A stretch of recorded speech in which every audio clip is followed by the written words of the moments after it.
We're going to go ahead and get started with the first meeting of the Back to Business Task Force, the subgroup working on developing reopening guidance for restaurants. My name is Francisco Garcia. I'm the Deputy County Administrator for Health and Community Services. I'm going to start off with a roll call just to make sure that we know whether our task force members are here with us or not. Brent Durad. Here. Oh, that's right. Dan Bogert.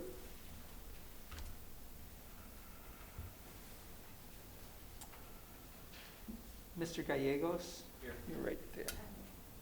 Yeah, right. Mr. Wilder. Okay.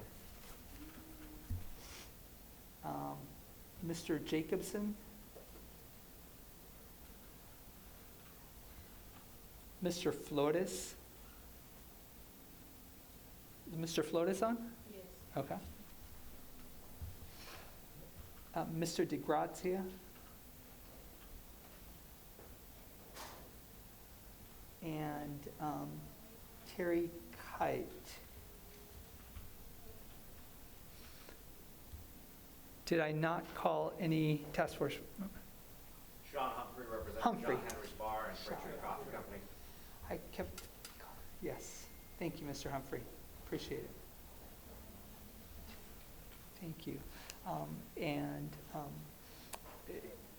Just in terms of, just for the situational awareness of folks who are who are participating remotely, here on the days is Bob England, the interim Health Department Director, our Administrator, Mr. Chuck Huckleberry, Lonnie Anderson, and Gary Frucci, who are our two leaders in the Consumer Health and Food Safety Division. I think, and Paula Mandel, our Incident Commander for the discussion. I'm going to turn it over to Chuck, who's going to sort of give us a charge, and then is going to be leading. Mr. Huckleberry. Thank you, Dr. Garcia. This is obviously an unusual set of circumstances that we're meeting under, and these are unusual times, as we well know, but we will get through this. The whole purpose of the Pima County Back to Business committees and groups is basically to figure out what's the safest possible way to return to some semblance of normal activity. And what we want to do is make sure that what's guiding these concepts as we return back to this normal activity is our best public health activities and our best public health recommendations with regard to what we do now and in the future to assume that we can go back to business, but we need to do it appropriately and safely and in consideration of the best public safety and public health practices that are out there. So part of the task of this particular committee is to basically look at how do we talk about reopening restaurants or places where people can eat. We've had the ability to have restaurant food picked up and taken out and delivered and that type of thing. We're really now talking about how do we get back to sit-down type of environments with restaurants, and what's the safest way to get back to these sit-down environments with our restaurants and other activities that occur in a restaurant activity when we're inside the premises. So our public health staff, and particularly our what we call restaurant and food regulators, are here, and we've started with a bunch of materials that we kind of will share with everybody, and those materials are really not designed to be anything other than a first guess or a first kind of blush of what we think we might be wanting to have happen in the future. And I spent some time talking to Dr. Garcia this morning about, well, just how do we put this in the code and how do we embed it? And then the question is when we put it in a code and embed it, how do we back it out when we don't need it any longer? And so I think one of the approaches we'll take is that we will establish the standard food code requirements, which I think many of you deal with and have dealt with, what we call pre-COVID, which is the regulatory actions of the health department with regard to restaurant inspections and all the things that you go through. Not much of that is going to change. It's what you actually comply with today if you operate and you basically have takeout or pickup food deliveries. What we're really talking about is, are there any things that we would do differently in the permanent side of these kind of regulations? And then we need to talk about a whole series of technical, temporary things. And when I say technical and temporary, they kind of go hand in hand. And the technical part is really how do we maintain social distancing, or more importantly, it's now really physical distancing. How do we then take certain actions that minimize, and will never eliminate the possibility of infection or spread of COVID-19, but what are reasonable steps to take to ensure that people can visit a restaurant, sit down and have a meal, and be assured that it's a relatively safe environment. That's the purpose. In doing this, like I said, I think we're going to come up with temporary measures, and we'll go back and amend our code that says that the public health official, and whoever that typically is, and it's usually our physicians in public health, will be able to impose or enact temporary measures. And those temporary measures are designed basically and specifically for a certain event. And in this case, it's COVID-19 pandemic. And it doesn't mean that there might be another one in a year or two, but we need to basically learn from this experience and figure out how to craft these temporary measures so that they can be, brought to bear when they need to be. And we need to basically also talk about how we can remove them when they're no longer needed. And that's the whole purpose of this discussion. As you know, you don't do anything in the county unless you have a lot of public review and public input and public observation of what you're doing. And so I think this particular meeting is being broadcast on 96, our public television station. I don't know, it sounds like, are we doing it Facebook Live as well? And we have, again, on our webpage, all the materials that you're going to see today are also going to be on our webpage on COVID-19, and probably talking about the business, Pima County Back to Business page. On that page, we're going to have also the ability for everybody to offer their comments. So if you are listening, or if you're observing this meeting, or even the members themselves can go to that and add written comments with regard to, what you think are appropriate temporary measures. When it comes to the restaurant industry, many of you who, particularly those on the task force, are professionals at what you do. You know how to do things safely and how to do them in the most appropriate way. I think that's a good thing, but also we need to basically assure the public that it's safe to come back. And so I think for that reason, one of the things that we're going to do is put out surveys. And I think we used to call them, and we still call them, survey monkeys. And they're going to go out and say, ask the public, what do they think about certain measures? And it's good if we say a certain measure doesn't need to be taken, but when you then take a survey of the public who's out there who frankly are going to be your patrons, and 90% of them say, I think you ought to have this measure, then I think we need to maybe consider that measure, because it's not only talking about being safe and creating a safe environment, but having the public understand that it is safe to return to the restaurants. And so I think that's why we're doing this, the survey monkey. It'll be out in English and Spanish. I don't know how soon it'll be out. I think we're working on it now, but all these things are going to be compressed pretty quickly. Live. It's live. Okay, it's live right now. And so I think want people to look at it. Take it if you want to. You don't have to. If you take the survey, because it's really fill in the dots and say what do you think is important. And if you want to make more comments, go back to the comment section on our Back to Business page, and you can do that. So I think it's really up to the task force to come up, and it sounds like you've got a couple of weeks maybe to come up with these things. But I think it's a process that we need to make sure that it's open and transparent, and that everybody gets to participate, and that includes the public as well as the professionals in the industry. So with that, I know that's a long-winded introduction, but it kind of gives you what I think we're wanting to see from this task force. So thank you, Dr. Garcia. Let me let you proceed. Thank you, Mr. Huckleberry. So yesterday, the governor, during his press conference, sort of set the expectation that by May 15th, there were likely to be some further loosening of restrictions that were originally imposed through his executive order.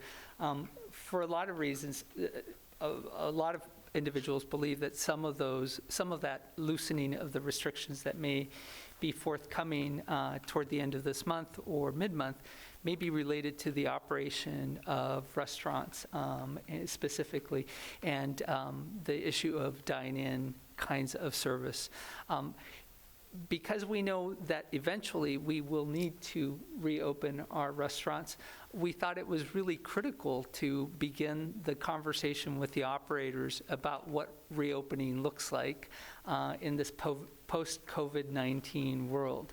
And we certainly have lots of ideas, and to a certain extent we're kind of all making this up as we go along.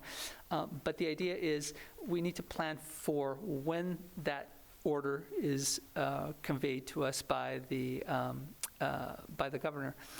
The Centers for Disease Control has a draft document that they've been circulating internally that will provide the White House Coronavirus Task Force some guidance in this area. That has not been made public yet. But again, it is all about how we resume some of these functions. So the discussion today really is one that hopefully gets you as operators thinking about, on a practical basis, what it is that you might have to do to get back to business in a way that makes your patrons feel safe, and in a way that makes this community feel comfortable, and in a way that is fiscally feasible for you. Because at the end of the day, you have to be able to meet your fiscal obligations. So that is the purpose of the conversation today.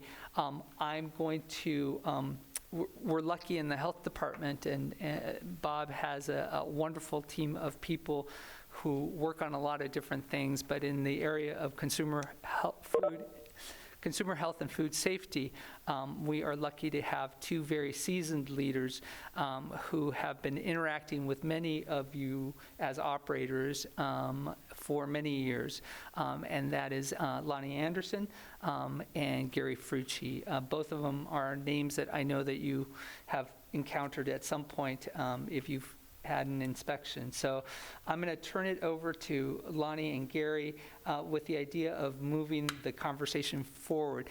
But before I do, just while we're having these kind of framing remarks, I just want to make sure that the task force members don't have any other questions or comments before we get into the meat of the meeting. Mr. Humphrey. I do.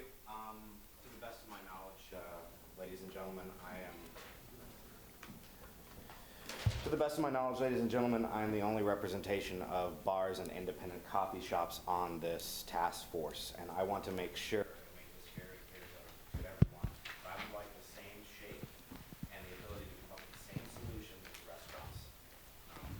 I just want to make sure that we're on the same playing field here. There's hundreds of bars in the county, lots and lots of small business owners like myself. So if restaurants are being considered, I want to make sure that we get the same deal that they do. And we are very willing to work with them, and they are with us, to come up with good solutions. Thank you, Mr. Humphrey. That's exactly why you're here. Any comments from our task force members online?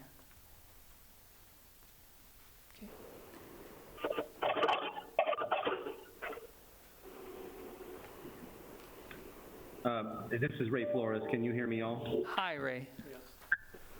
Good afternoon, and thank you everyone for doing this, and our respects for all of you having to go through this.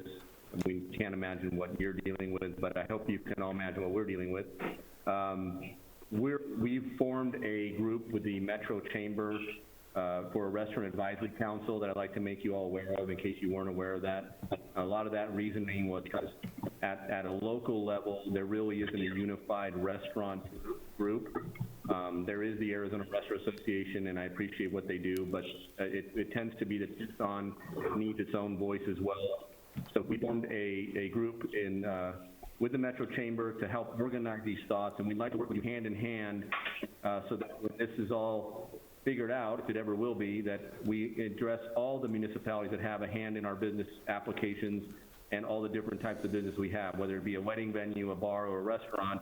There's many types of applications we know for food service and for health safety, and we feel like with having a Restaurant Advisory Council through the Chamber that we can help you have one unified voice, but we also want to be a pipeline for you to disseminate positive information, accurate information, and I think the two words that I got out of today's meeting, which we just had about an hour ago, were that we need clarity and we need uniformity between all the agencies and the jurisdictional bodies that we work with. So if we can help you with clarity and uniformity, we want to be offering that now and going forward. Thank you for your comments, Ray. Any other comments from the task force members? If not, I'm going to turn it over to, oh, Yeah, yes. I have a comment. Yes, please. This is Janos Wilder. Thanks so much for inviting me to be on this task force. I've got a couple of concerns. I think I was on the same meeting and call that Ray was on, and I think he did a very good job of summarizing the concerns of that particular group of individuals for the chamber. But I want to, as we look through into the specifics of what we should be looking at in our individual restaurants and the guidelines that we're going to be established for our restaurants, I want to take a step back a bit from that. The bigger concern for me is timing. And what is the criteria that we're using to determine when we should be opening on our restaurants? If I get a good sense for that, and that we're doing that at a time that's generally as safe as it's going to be able to get for us. Then we can look at what our criteria are inside of our restaurants, and there's a lot of information that you sent on the packet. There's a tremendous amount of good ideas. I think we can make our restaurants as safe as possible. I'd like to make sure that we're making, that the environment for opening is as safe as possible. Those are very good comments, Mr. Wilder. I think you would, and all of us understand that some of the timing issue is entirely in the control of the state. But I hear the concern that everybody has, which timing matters, being able to prepare matters, and being able to have the resources to execute is the other piece. So with that, I'm going to turn the agenda over to my colleague, Lonnie Anderson. Hi, good afternoon, everybody. Sorry, apologize. Good afternoon, everyone. My name is Lonnie Anderson. I am the Division Manager for Consumer Health and Food Safety. Thank you for joining us today and coming to provide feedback to us. We really appreciate your time and the input that you're going to give. Wanting to let you know that we definitely want to work with you guys and incorporate your information and feedback into our policies, and moving forward as a team, that would be great. So any information you can provide, if it doesn't go directly to that website, please reach out to our department directly and have those conversations with our team. So just want to let you know there are, our whole management team is on the webcast listening in, so they're able to hear your feedback directly. That's important to us to make sure that we're all on the same page. As Ray mentioned, having a uniform process is something we are working hard to do. So they are on the line listening, getting that first feedback from you as well. I am going to go ahead and, on item number 3, shift it back to Director Dr. Bob England for the Health Department, just to give the situational update on COVID. Thank you, Lonnie. I won't take much time, just to, in the most general terms, I think it is fair to say that we have plateaued many of our measures, that we have made progress on some of the standard criteria that in many different guidances about when to begin opening in a phased manner.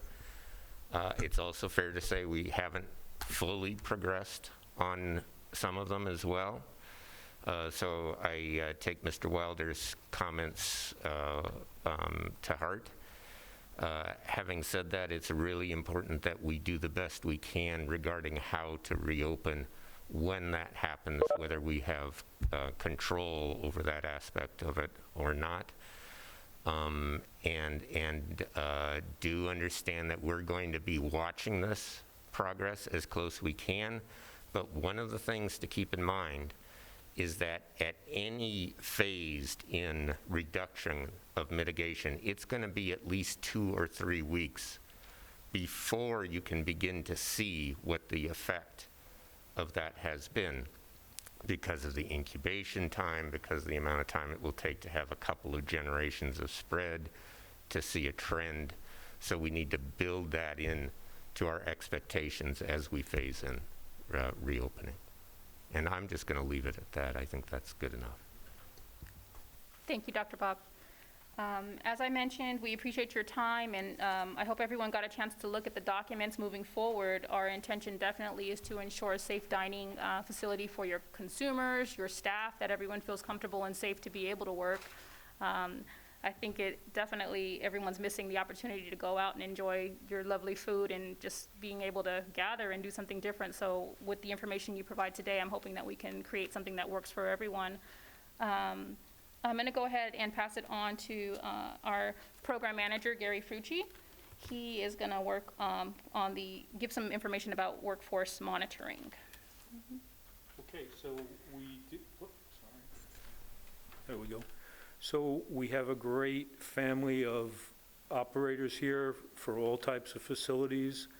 This is borne out by the fact that we have not seen during what's referred to now, I guess, as normal times, we have not seen those foodborne outbreaks occurring in Pima County, and I've been with the county now 13 years, which is great. A lot of the public health interventions that we're going to be talking about today, as in terms of recommendations going forward for reopening are already built in to the food code that we enforce on a daily basis and that you all follow. I'm just going to talk briefly about, so this looks a little different now. We always have the public health intervention of ensuring a safe workforce, that is, staff not working when they're ill, very simply combined with regular hand washing, no bare hand contact, et cetera. Not working when you're ill is... Sorry, Gary. Sorry, Lonnie. I'm going to ask you guys to get a little bit closer to the microphone I'm sorry. because folks online are having a hard time hearing you. Sorry, not used to this. So the public health intervention of ensuring employee health is going to be even more important now, and it's going to look a little different. So the recommendations will be to ensure, for operators to do temperature checks of employees when they're arriving for work, as well as instilling in everybody the necessity to not come to work if you're ill. We've been providing, and we will continue to provide, signage stating that for your customers going forward, which we hope most places that are open have posted. But so monitoring employees, especially all employees, everybody's going to be critical looking at your service staff because they're the front line. So that's going to look a little different. So those are things that we're going to talk about today as far as operators, what you think you should be doing, what can you do, and then hopefully develop some guidelines going forward prior to reopening. So that's it on monitoring. Let me just emphasize, the folks who got in this building today had to go through a wellness check. And that's why you have an orange sticker on your shirt. It means your temperature within range. And so every day we probably do wellness checks and temperature checks on about 3,000 to 4,000 employees of the county. So while it's an issue, it's one of those things that we believe is necessary. Thank you. So we'll go ahead and start to move on to the documents that were created. Those information were sent via email about the guidance for reopening food establishments. I will let Gary Fucci go ahead and maneuver through those documents, and they'll be shown on the screen as well. So the document that is up on the screen is the first one in your packet, are Consumer Health and Food Safety's recommendations at this point going forward. So looking daily at what we see during routine inspections, what makes sense to make this a safer environment for customers during the pandemic. And it's broken up into 3 sections, as you can see. We have a section, the first section is dealing with facilities that maybe have been closed all this time and getting ready to reopen. The second section, during pandemic, are recommendations that have been put out there for establishments that have been operating right along, even though at a reduced capacity, for drive-in pickup only. And then the final section is what we're looking at as far as recommendations for when the okay is given to reopen for in-house dining and patio dining. So we can go through this. I'll go through each bullet point fairly quickly, and then we're going to open up for questions, I guess, after this. So facility closed for business. Obviously, ensure all utilities are functioning properly. Refrigeration is functioning and can hold time temperature control for safety food at 41 degrees or below. Refrigeration is equipped with thermometers. And these are, again, all food code regulations that everybody's aware of. But now, if a facility's been closed, we want to make sure everything's up and running before we open for business. Hot holding equipment is functional and can hold TCS food at 135 or above. Equipment is in good repair and proper adjustment. Floors, walls, and ceilings clean and in good repair. Sinks are fully operational with hot and cold water at required fixture temperature.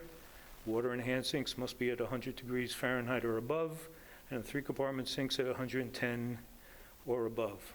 Hand sinks are stocked with soap and disposable paper towels. We're probably going to be talking a lot, even though we talk about it all the time, about hand washing. Okay? Again, the guidance from the beginning has been wash your hands, wash your hands, wash your hands.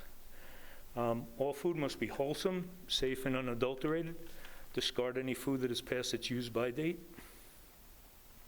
Clean and sanitize the entire facility, including all food and non-food equipment and high-contact surfaces such as door handles, equipment and faucet handles, countertops, cash registers,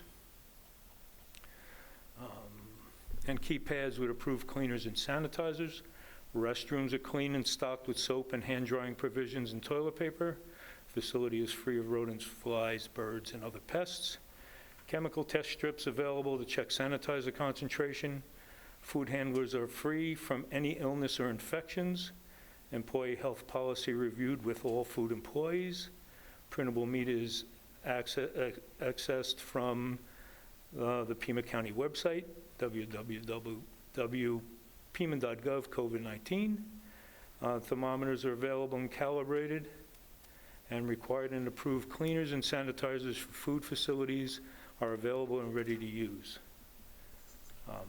Recommendations during the pandemic were food...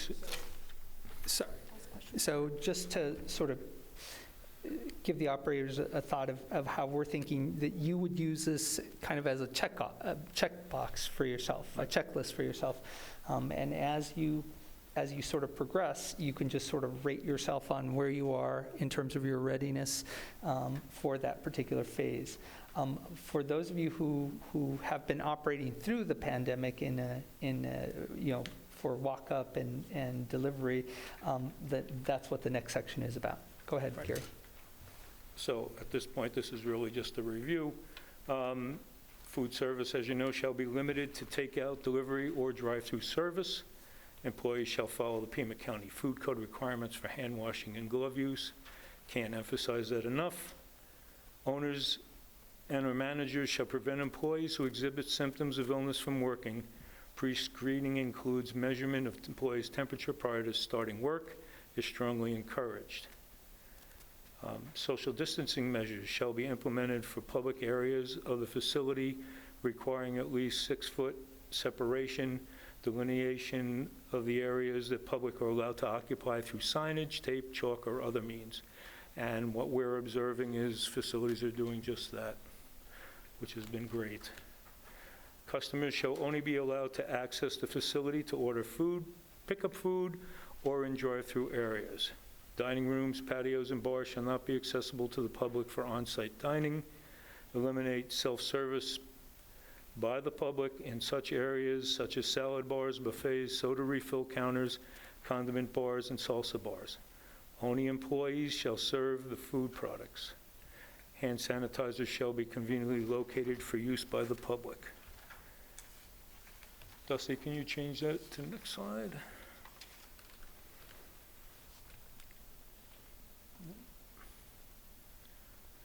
Okay. Cleaning and sanitization of high-contact surfaces, including but not limited to door handles, equipment and faucet handles, countertops, cash registers, keypads, shall occur a minimum of once every 4 hours or as needed if possible contamination may have occurred. Cleaning and sanitization of food preparation areas shall occur as required by the Pima County Food Code. Facilities shall offer menus in a way as not to become a vehicle of contamination, such as cleanable menu boards, laminated menus, and/or disposable menus. The wearing of simple cloth masks for food employees is strongly encouraged. Cleaning of masks shall follow the Pima County Food Code requirements for laundering of linens. And the next section is recommendations when we are cleared to reopen for dining. Employees shall follow the Pima County Food Code requirements for hand washing and glove use. Owners and/or managers shall Prevent employees who exhibit symptoms of illness from working. Pre-screening includes measurement of employees' temperature prior to starting work is strongly encouraged. Social distancing measures shall be implemented for public areas of the facility, requiring at least 6-foot separation. Delineate the areas that public are allowed to occupy through signage, tape, chalk, or other means. Eliminate self-service by the public in areas such as salad bars, buffets, soda refill counters, condiment bars, salsa bars. Only employees shall serve the food products. Individual tables should be separated by a minimum of 6-foot separation. Table locations shall be delineated with signage, tape, chalk, or other means to ensure distance separation. Tables, chairs, and bar stools shall be cleaned and sanitized after each use. So that's a little different than the normal quick wipe down with the rag before customers. So we want to enhance sanitization of all those high-touch surfaces. Hand sanitizers shall be conveniently located for use by the public.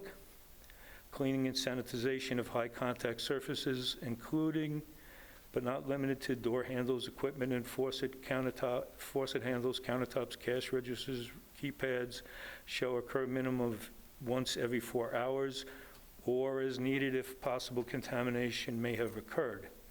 Cleaning and sanitization of food preparation areas shall occur as required by the Pima County Food Code. Facilities shall offer menus in a way as not to become a vehicle of contamination, such as the cleanable menu boards, laminated menus, and/or disposable menus.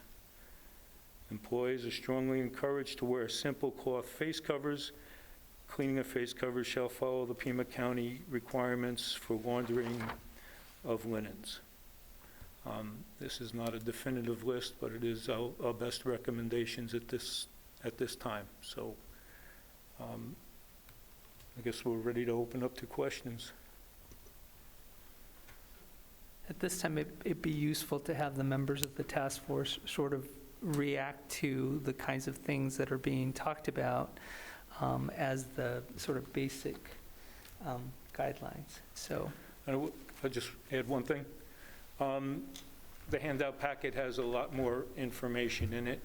A lot of these documents are adaptations of standards that have been instituted in other counties in Arizona, as well as there's very good guidance from the National Restaurant Association, which mirrors, or we mirror exactly what they're talking about too prior to reopening.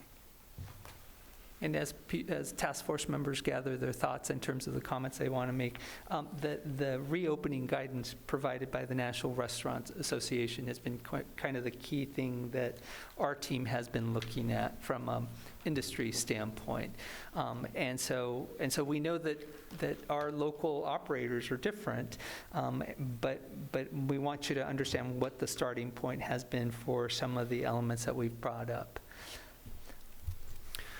And I'll add that I think we also want feedback on, we use the words in here, strongly encouraged, and that's like temperatures. Should it be strongly encouraged, or should it be a temporary measure being required? We then also would like to know the whole issue about face masks, where it says employees are strongly encouraged to wear face masks. Well, should it be strongly encouraged, or should it be required? We haven't put in here the issue of reservations. Should they be accepted? Should they be required? Should there be no should it be open? How do you prevent queues? Hours of operation, should they be extended? Should we have larger windows? There's a lot of questions out there, and so I think this is the first list, and so I think the purpose of the task force is to get feedback about, are we not strong enough? Are we missing anything? Should we be considering other things?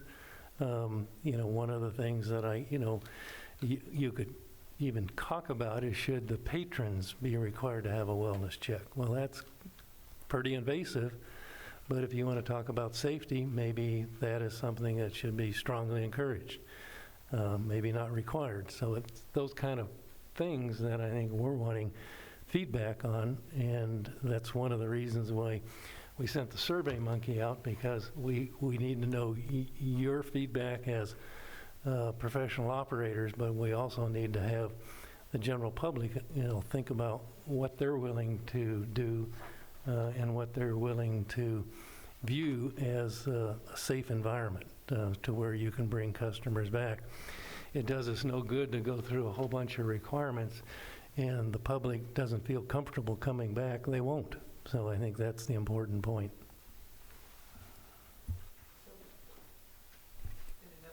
In an effort to get the discussion going, I'll remind folks that there is a microphone up here at the podium. If you come up and identify yourself and please let us know which of these things are must, which of these things would make sense for you to have as requirements versus which ones might be recommendations, strong recommendations. And Mr. Humphrey, please come up. I'd be privileged,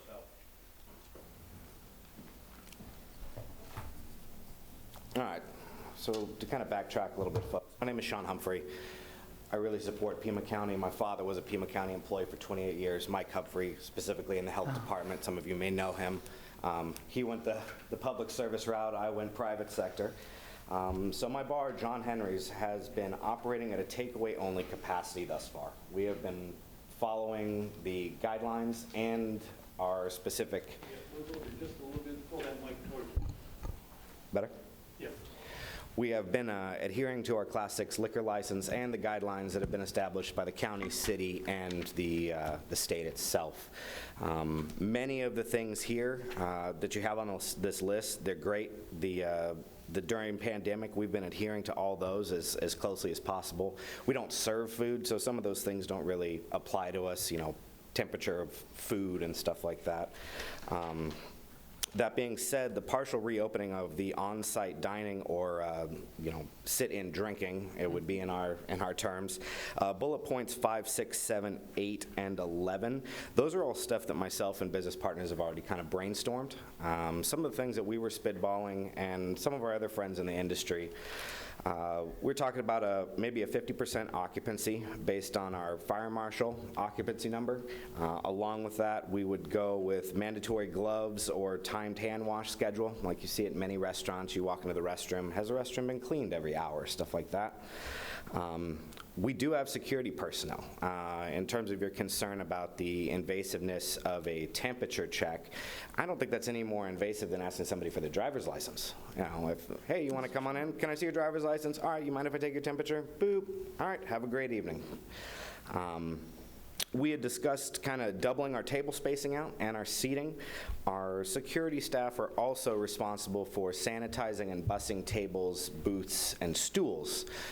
We would set up a time schedule for that as well, and we would make sure we're using a denatured bleach or some other kind of eco-friendly disinfectant product. Kind of moving down the item list here. Entry would be predicated on temperature scan. Same with staff working that shift. If somebody's sweating up a storm and they're running high temperature, we'll send them home and we'll bring somebody else into work. And we were going to make hand sanitizer convenient on our bar tops and adjacent tables. There's one institution in town, Thunder Canyon Brewery. They converted some of their distilling capacity into making hand sanitizer for the public, and it's a water base, but when everybody ran out, we were able to procure it through them. I was even able to get some for my father and my stepmother. They were great, but we are more than happy to follow these guidelines. I just want to make sure that if we follow these rules that are suggestions that we're implementing, that bars have the same ability to open when these restaurants do, and kind of adhere to the same standards if they wish to open. So that's what I have, folks. Thank you for your time. Thank you. Mr. Good comments. Those are useful comments. Mr. Dredd?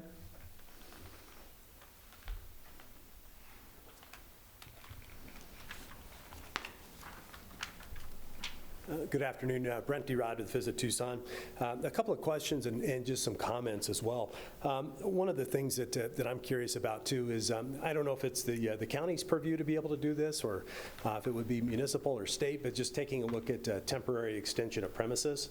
When we take a look at just again with the physical distancing that would be involved here, one of the ways maybe to make this a little bit more profitable for some of the restaurants is to take a look at a temporary extension of premises. And obviously there could be some safety implications with that as well. So those are the kinds of things that I might point out as well. Ray Flores brought up before, I thought it was a great point, and it's something that we're seeing kind of across the board, but just the safety, health, and cleanliness guidelines, as we take a look at that, the standardization of those I think is going to be really important. Ray's voice is always ringing in my ears as well as I think about, for example, in the Arizona Daily Star, we always see the restaurants that fail the health inspection. We never see the restaurants that pass.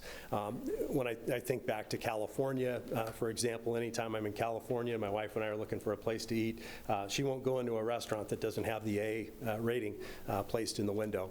We're a long ways away from that specifically, but just wondering if there's something that, some type of pledge, for example, on a short-term basis that whatever guidelines this committee comes up with, I don't know if you call it the Pima County Pledge or if there's something there, but a way that we could promote in the restaurant windows that these restaurants have agreed to follow these different standards.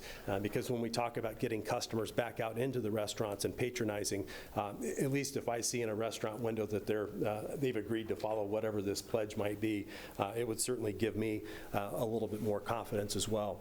When it comes to physical distancing, one of the things, just there was a big conference call earlier today with the governor and heard on there as well that the guidelines would be coming forth for restaurants, but not necessarily any formal rules and certainly not any enforcement. It sounds like any enforcement would be left up to either municipalities, counties, or the individual restaurants to be able to take care of as well. So I can't imagine that in terms of the county and the municipalities, there's enough resources to be able to enforce some of this as well, but it's something I think that this task force should take a look at. The final point I'll make is just taking a look at the date that I heard several times on that conference call was the date of May 12th as being the date that the soonest, I guess, that restaurants might be able to reopen dining rooms. Don't know that that's the date that we end up with. Obviously, there's time between now and then. We'll see what happens, but I don't know that there's any flexibility either. It seems like whatever date it is that the state lands on, that's the date that we're going to be working with as well. But it's going to come sooner rather than later, so anything we can do to help, I think, in this short time frame, more than happy to help with. Thank you. Mr. Gallegos? Hi, Memo Gallegos with the American Meat Company. So yeah, just real quick, I mean, so we have, our facility obviously is a little bit different. We have several restaurants inside there, a coffee shop and a couple bars.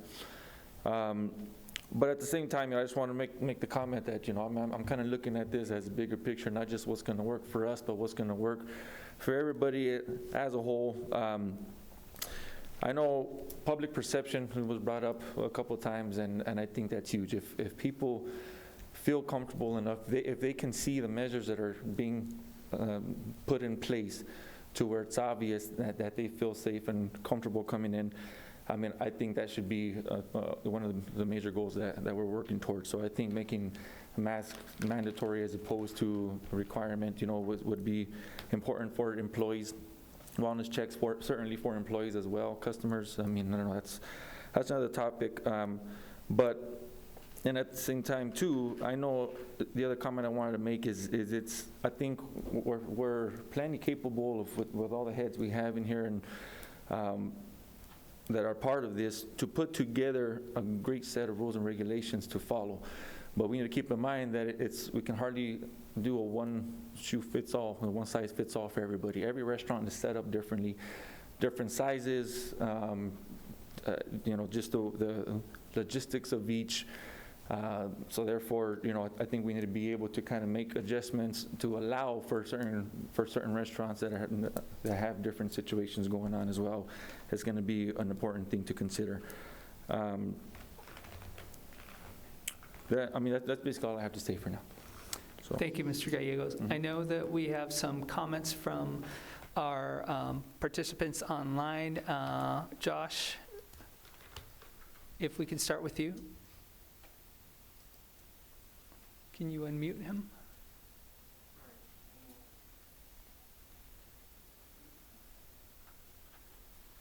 Can you hear me now? We sure can. Okay, great.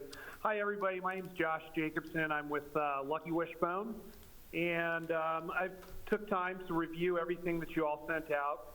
And you know, a lot of these guidelines are actually already things that we're pretty much doing. So none of them seem to be really anything different than I think that any of us could expect.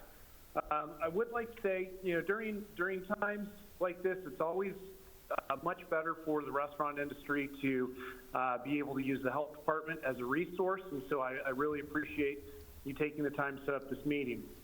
I think that there's two things that are going on. As we've discussed, consumer confidence is going to be key to us opening, and then the second part is us being safe. I've been one of the lucky ones to be able to stay open during this time period. And so I've been able to get a lot of feedback from our customers coming in. And one of the things that we know that our customers need to see is all of the actions that we're going towards in terms of keeping everybody safe. So I can tell you from my personal experience, the customers are very interested in seeing us wearing masks. And I don't think that that's too much to ask. Gloves are also another concern for customers, and as you folks know very well, part of the food code is that we wear gloves, but there are sticking points of gloves being worn in the front of the house. So I think that we need to be mindful of you know, the reality of the difference between washing hands and wearing gloves, where that is necessary in terms of food contact. Customers, I can tell you, are very happy when you come into Lucky Wishbone. In some of our locations, we've got hand sanitizing stations. They like to see that. The social distancing, I think, is very important. There was a comment earlier about occupancy. I think that we're hopeful that rather than occupancy being used, that social distancing is the barometer, because that can really change the way that we can operate. And in being mindful of keeping everybody safe, we also need to give the restaurants that are closed a fighting chance to reopen and be profitable. Moving on to kind of the main concern that I have are the unintended consequences of using thermometers to check employees. I have been able to get some of the no-touch thermometers, and I can tell you that there is a process to use them. Employees do need to come into the building, they need to get acclimated, and then they need to get scanned. I was on a phone call earlier this morning, and by the way, I forgot to mention that I'm on the board of the Arizona Restaurant Association. So we've actually been working on a lot of these recommendations with the governor's office as well, as he mentioned in yesterday's briefing. But there's been some unintended consequences elsewhere that you folks in the health profession have probably heard about, where employees are being prepared to get their temperature taken. If they're not feeling well, they load up on ibuprofen or other drugs that are able to reduce their temperature so that they can pass the test when they come in. So that is something to be very mindful of when we're looking at these procedures. As far as doing health screenings on our customers coming through the door, that would be a scary situation for me. I can tell you that myself and probably just about everybody else that's open right now is running a reduced staff.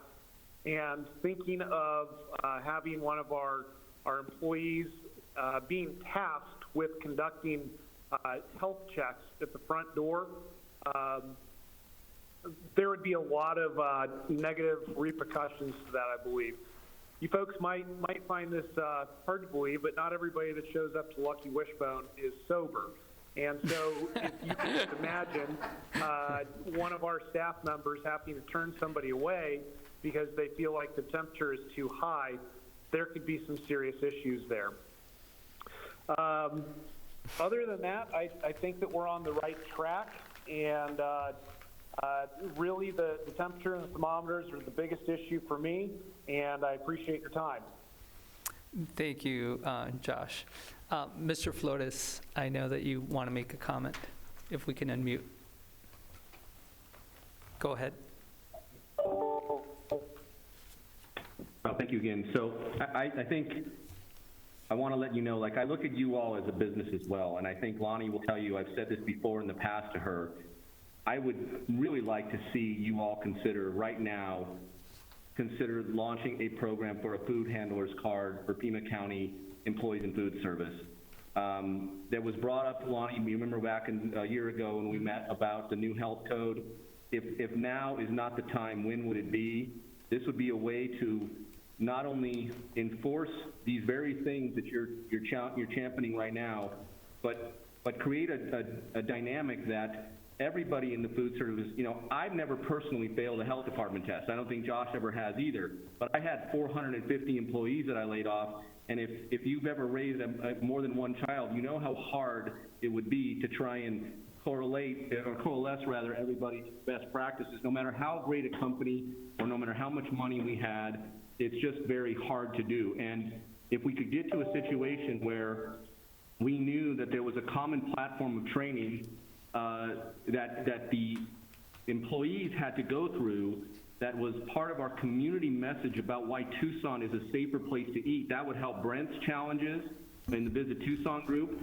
That might even help you with some financials. I mean, maybe we wouldn't charge for this effort right now when everybody's hurting, but at the same time, a lot of employees right now are being de-incentivized to come back to work because they're getting about $840 a week to stay at home, and that may make it where when they want to come back, they may have some money right now to pay $20 for a food handler's card. More importantly, we may have it because we want to do it to bring them back to work. I would champion right now that you really consider a food handler's card designed with not only the best practices that we had before the COVID outbreak, but also the new practices that we need in place, reactionary and forward-thinking due to the COVID outbreak. I would also ask that you consider looking at the third-party delivery companies, the Uber Eats, the DoorDash, the Grubhubs, and that they must also go through some sort of training and public health support system, that they get better at doing their job, because that is a new disruptor to our business models. From all of my full-service restaurant brethren, we don't do delivery well. We're not designed for that. We pay a lot of rent in owning dining rooms, which are now decimated by this. So we've had to adjust to this. They make a lot of money on these features. You've seen in San Francisco, they cap the delivery rate at 15% of sales. When you're doing a $100 delivery and they're getting 30%, that's quite a bit of money. So you can imagine that it wouldn't hurt them to have to also be challenged to go through some more food safety training as to how they're going to handle the food in their cars, in their delivery processes, because we have no control over them at all. They're almost like rogue bandits, I hate to say, and I am not saying that negatively to that company. I'm just, they operate in a rogue way. We have no say. Some of them show up, and we're not even officially affiliated with them, and they're taking food to people. So I think the third-party delivery companies need to be addressed. I'd also like to discuss a little bit about the other things that may be more costly, and I don't know if you all address this, but for instance, the air conditioning units in our dining rooms. What would you want to see happen from an HVAC standpoint, because temperatures and those processes, you know, everybody left the Anderson Cooper graphic where he got in the argument with the mayor over the dining room in China, and it created quite a bit of backlash for us as an industry, because he basically said restaurant dining rooms due to air conditioning transfer COVID are a real risk. The restaurant industry has taken, and that includes all of you in the Pima County Health Department, has taken a beat on things. Calling restaurants out initially as a risk factor was a huge issue optically for us from a message standpoint. Restaurant, as you said originally, we've not had a big foodborne illness issue in Tucson or Pima County, and that's to the credit of all of you and the credit of the people that work here and that are on this call in this meeting. But all of a sudden, we were cast in this big bubble of unsafety by the message that was coming out of Washington. And it wasn't the restaurants that were unsafe, it was public gathering that was unsafe. And I think we have to really change that narrative. The messages that people have done, like Janos with his message that he did with our chef about restaurants being safe. The very fact that temperatures haven't been discussed very much about hot food and heating it to 132.8, which is known to kill COVID. These are some of the things we've missed opportunity-wise, and people don't know that in the public, they don't know that our steam tables are held at 135 plus, or that we heat food to 165. How do we get that out there, and how do we also put some great practices that the Pima County government can put in place between us and risks, such as a food handler's card, which could eventually also, Mr. Huckleberry, help with some of your budget. Go ahead. A lot of really good comments there, Mr. Flores. One thing that I would ask you to amplify, the whole food handler card issue has come up periodically, and we've gotten a lot of feedback from a lot of different operators. Would you think that, are you envisioning that it would be a mandatory kind of thing? Are you envisioning that you would encourage your employees to have one? How would that work from your perspective? I remember before that there was some discussion that we thought it could be a financial impediment for some people to pay for such a card. I would think that most companies could, including especially if we haven't, and I don't know if anybody's been included, companies like Cisco, Shamrock, US Foods, et cetera, that they couldn't help underwrite some of these costs. But I would like to say that I had the ability to recommend for it at the very bare minimum. If I had my druthers, and I think I could speak for probably someone like Janos and others, having it mandatory would be very helpful, because it would establish a sense of professionalism and understanding that when we go to document, for instance, disciplinary measures in our restaurants on things that they should know, on things that we've tested them, that there's actually some benefit to having this card to come in already for the public health. I mean, it's not about me making money or you making money on a card. It's about public health and having more people trained when they, look at it. If it wasn't for COVID right now, we have a bunch of people leaving here, graduating, going away, and then next September or August, we're going to have a bunch of new applicants come from all parts of the country to apply for temporary jobs so they can make some money with going to U of A. They may have trained somewhere else with different practice standards. They may not have any training at all. That financial part of it falls on us. Some operators may not have the money to train in depth. Some people may not have the systems to train in depth. You all do. It would make a lot of sense right now for public health. Plus, let's not forget the optics of this, the messaging that Pima County now has this card. Because you can see a table of 5 or 6 people and a server comes up to them and they go, well, what do you know about this? Well, I've been trained here, and what if they could show a card? What if I have my food handler's card? I mean, it would be a sense of pride, accomplishment, and especially knowledge about public and food safety. I would beg you all, if I could, to please consider a food handler's card for our employees. Thank you, Mr. Flores. And does the team want to react up here in terms of thoughts? Gary, Lonnie? Go ahead, Gary. Ray, I would just make the point that Pima County has always had a food handlers class that's given twice a month, every month, and you do get a certificate with completion. The other part, and it is very comprehensive class. I'm not sure, I know a number of your people have probably gone through it over the years.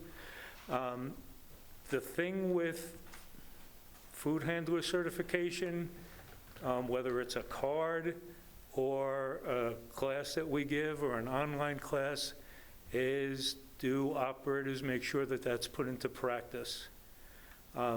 That's one of the reasons that the food code now requires a certified food protection manager.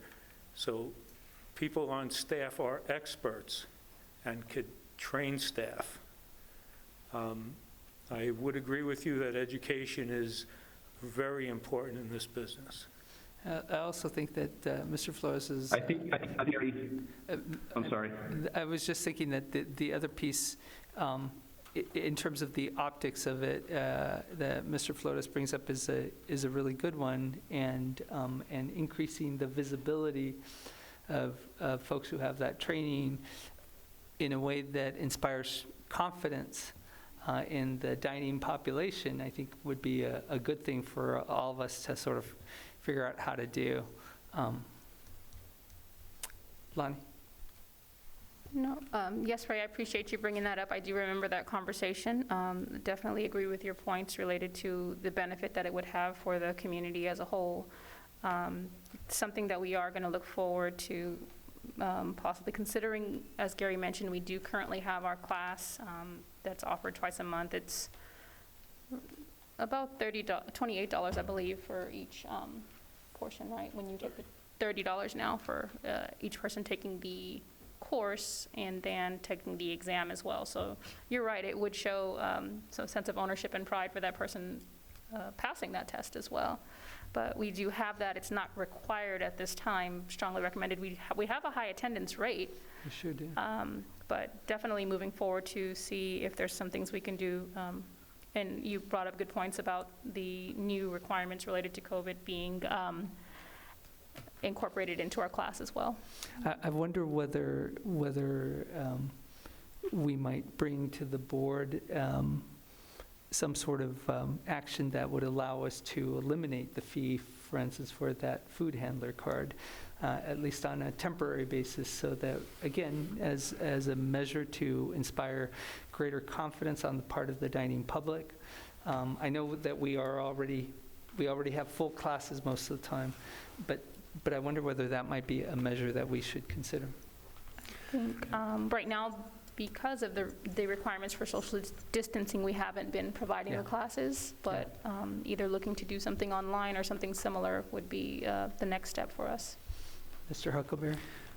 One of the concepts that might be considered is the fact that if, in fact, having such a certificate or training is one of the conditions of reopening because of COVID-19, it may be an eligible expense that could be reimbursed through the federal program that we're getting reimbursed for our expenses related to COVID-19.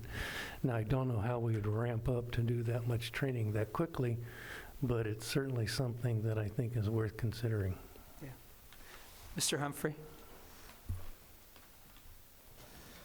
All right, folks, this will be my last little comment on this. I just wanted to kind of touch on the topic of optics here. You know, I'm a U.S. Air Force veteran, and a very long time ago, one of my NCOs once told me that perception is reality. Now, something that, it was Josh from Lucky Wishbone, correct? Mm-hmm. He brought up about, you know, his customers responding to gloves and masks and in what capacity. I'll tell you right now, in the bar world, nobody wants to go into a bar where it looks like a hazmat zone.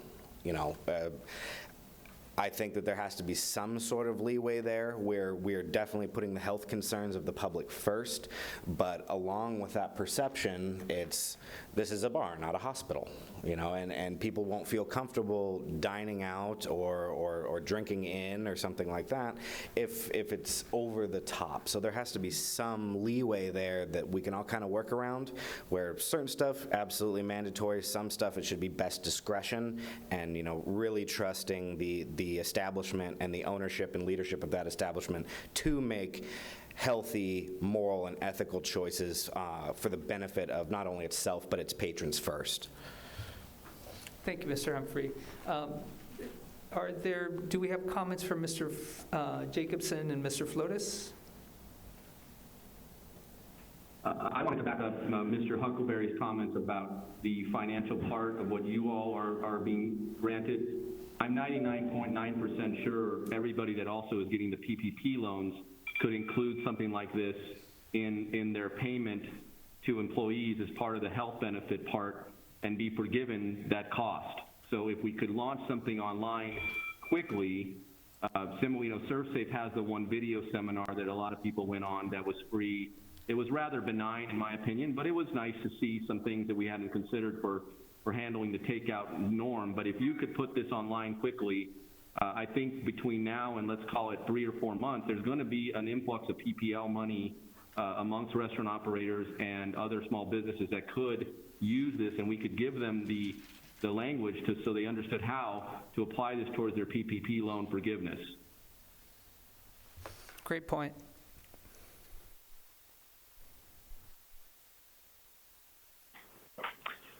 All right, this is Josh from Lucky Wishbone. I saw that I got unmuted, so I'm going to take that as my cue to speak. Please. Okay, great. So just thinking through what Ray was bringing up about the food handler card, at one time I had a location in Sierra Vista, which is in Cochise County, as you all know, and they did have a food handler program in place, and it was a $10 fee, and potential employees would have to go down to the health department and get their food handler card before they reported their first day at work. There was some of the good points to that is right off the bat it put the employee having skin in the game of wanting to be employed, and it also made them more employable if they came through the door and they already had the food handler card. On that point, maybe there is a way where we can just expand on the class that we currently have and be able to make that certification more visible to the public. I think that there's definitely a need for having that resource online. Perhaps all of it could be done online, and some way that those certificates could be displayed, because that's a big part of the consumer confidence, is for them to be able to see that. In reference to what the gentleman was talking about in terms of the bar, as I understand it, actual bars are being considered in possibly phase 2 of the reopening plan, coming back online to some sort of capacity. And I would also state that the masks would not be a permanent part of us doing business. That would be just to get us through this hump, is the way that I understand it. Of course, the gloves are part of the food code, and that's the way it is. And public health is extremely important going forward. Thank you. Thank you, Mr. Jacobson. Lots of really good comments, and lots of stuff for us to think about. And I think that the one takeaway that I get from this is that by and large, it sounds like there is some general degree of support for the general recommendations that we have outlined. In fact, some of you have suggested even more stringent recommendations of what we had envisioned. And I think that we will sort of take that to heart and try to figure out how to get that worded. I think that there's a lot of good items in terms of perception of risk and how we reassure our community, how you reassure your patrons as we start reopening. And I think that there's also the issue of how this all sort of rolls out as the governor starts to lift restrictions, and who's going to be impacted first, and where will that hit. And I think some of that will continue to be clarified. Mr. Huckleberry, any sort of other comments? Yes, what I would suggest is that, particularly to the task force members, is that you take a look at these materials.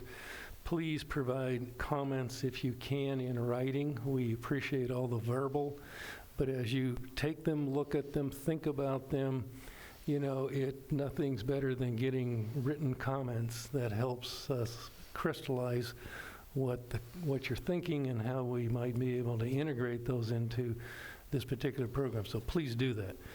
In addition, as we get feedback from the public, we will share that with you so you can have an understanding of what their views are and what they're thinking, so that we can kind of bring these back together. I would suggest that there's many suggestions that have been made, and we're going to follow up on every one of them and probably have some feedback to you on those suggestions as soon as the next day or so. And so, as you know, we probably work somewhat as much as you do these days on Saturdays and Sundays. So, we're really wanting to move this along and get a new draft out early next week based on what we've heard, trying to segregate them into what's permanent in the code, what might be temporary measures during this pandemic, that could be relaxed, and then give you some various options within those things that you've made suggestions about. So I think good first step, but I think we still have a ways to go. Thank you, Mr. Huckleberry. Absolutely. I will take a comment from Mr. Jacobson. Janos. Oh, Mr. Wilder, sorry about that. Please. Yes, thank you. Can you hear me okay? We hear you great. Great, thank you so much. There's been some really excellent information being passed around here, and you all did a really wonderful job of putting together the documents. I appreciated going through them. I want to point out a couple of things that, one, the health department and the health department working together with restaurants really have done a terrific job.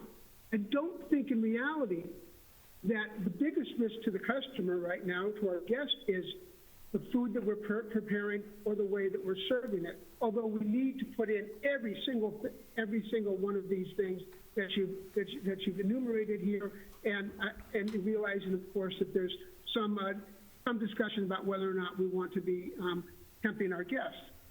But, and I think that Lonnie or Gary or Bob can answer this question, I would imagine that there have been a lot fewer incidents of foodborne illnesses over any month or 6-week period than there were infections from COVID over the 6-week period that we've had, essentially that we've had COVID. Is that correct?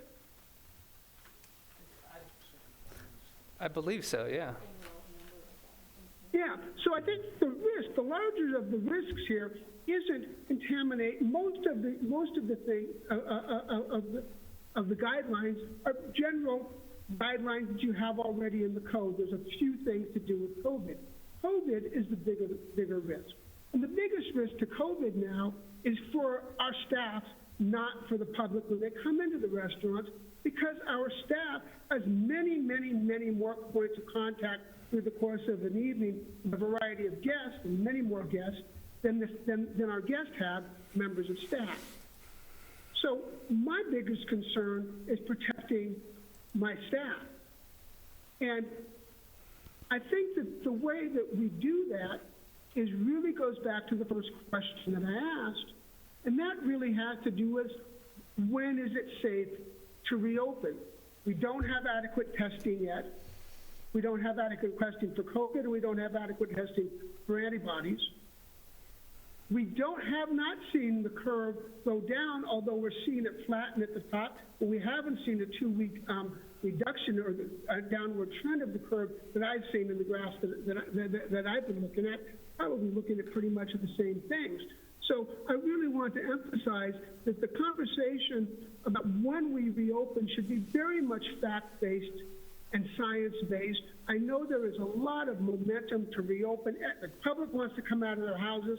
I want to open my doors.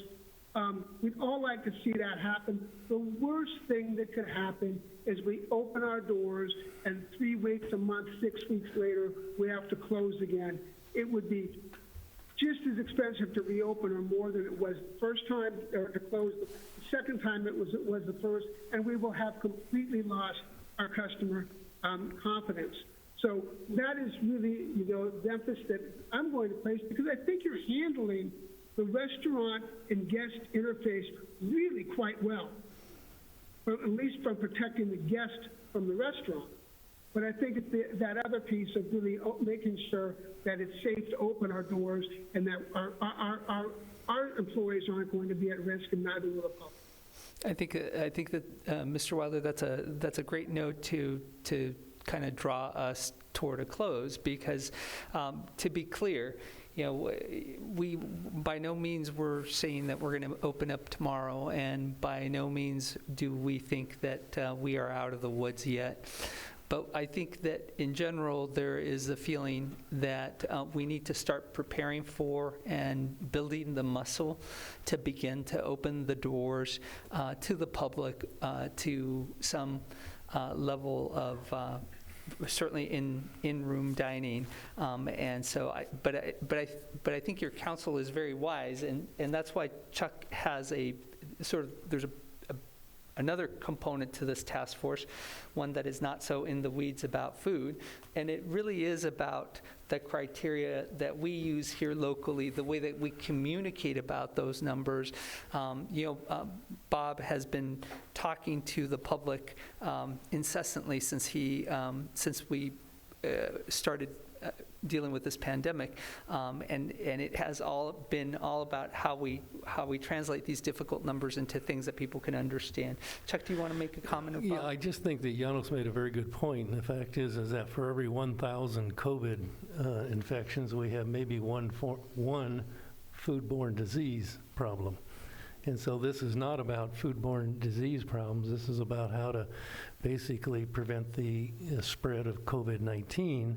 And I think the other important point is that, yes, we've looked at it from the perspective of, the temperature checks and the masks for the employees, but how do you protect the employees from the public who's gaining access to that facility? So that's another side to this coin that, speaks toward the issue of temperature checks for the patrons. And I understand that's going to be a pretty controversial matter.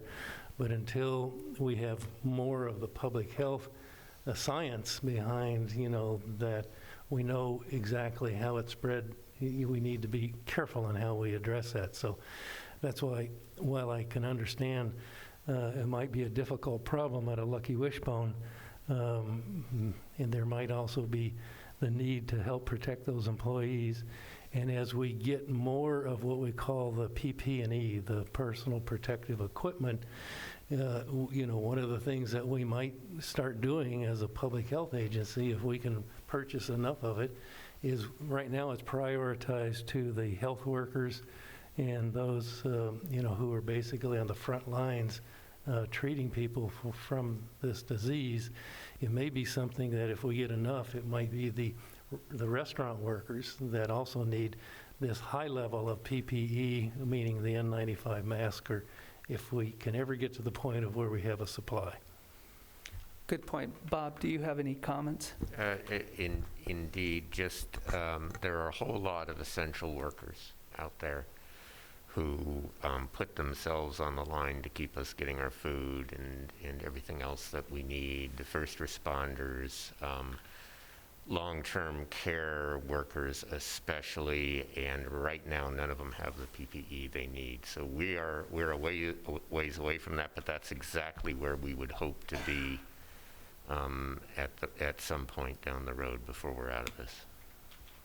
And as I think about, so your risk of COVID, it really is directly related to the number of encounters you have with, random folks in a particular community. That's particularly, that places our servers, our restaurant workers at a very high risk. And so the issues of making sure that they are protected from the community is an important one. I'm going to conclude here, and with the expectation that we will reconvene next week at the same time. If we can get this room, I will double check. If we can get the same room, we would reconvene in a week. We will have follow-up for you on some of the feedback. As Mr. Huckleberry said, part of the reason we're asking you to memorialize your feedback, your commentary, isn't because we're not taking notes, because we all are, but because I think we're going to share that commentary that you give us with the general public so that they know that this is you guys speaking. This is not some faceless government bureaucrat speaking on your behalf. We want to, as much as possible, point to you as the subject matter experts here, and be able to make sure that you both sort of get credit and attribution for these kinds of comments. So I appreciate you sharing those with us. And I think unless there are any other comments, I will adjourn the meeting. Thank you very much. Appreciate it.